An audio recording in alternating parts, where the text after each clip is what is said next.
Ayan, hello guys. Pinapaalis ko na yung Golden Pothos Giant. Kasi yung malunggay namin, hindi na siya umaasenso. Hindi na mayabong. Yung mayabong kasi nakikihati na ng nutrients yung halaman ko. Oh, yung orchid yan, may maliit din na orchid. Huwag mo isabay. May maliit din na orchids. So mga malalaking ugat, yung malaking ugat lang, kunin mo na yan hanggang sa taas.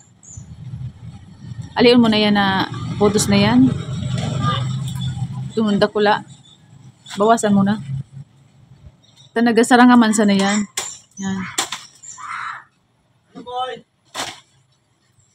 O yung baka may orchids ako dyan. Yung orchids, wag mong putulin. Yan lang.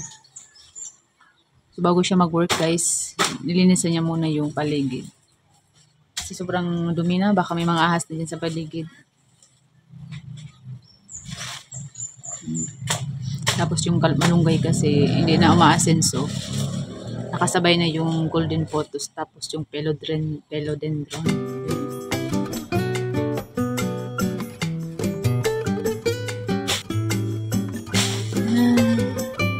Pati yung sa gilid guys.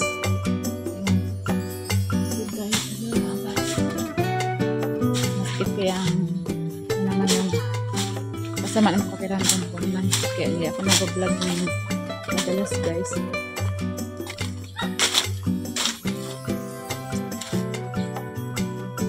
Ang dami na kasi mga dahon, paligid. Baka may ahas nito dito. Guys.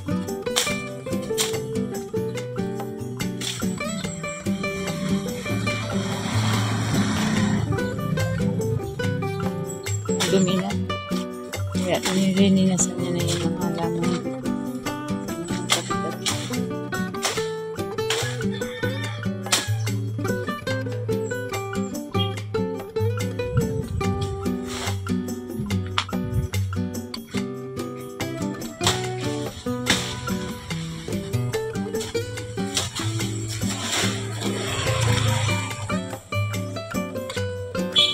Mainitin na guys, mainit na.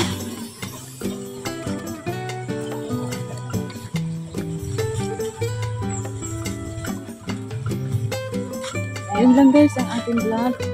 Yan, hindi mamaya pa siya magtatapos niyan. So, ang dumi na kasi wala kang palagi dito sa bahay. Alis-alis ka na. Hindi na naayos yung bahay. At ako, hindi na okay palagi ang pakiramdam. Kaya hindi ko na naayos yung mga halaman ko guys. Orchids namin. Orchids ko pala na binigay sa akin ng sister-in-law ko. May bulaklak agad. Yan, diba? Kunti lang orchids. Isa, yun lang kasi itong tiger. Hindi naman siya naman bulaklak. Mga tiger. Oh. Ito lang muna guys. Yan, yung pinalinisan ko yan sa paligid kasi baka may mga ahas ninyo. Thank you for watching guys. Have a nice day.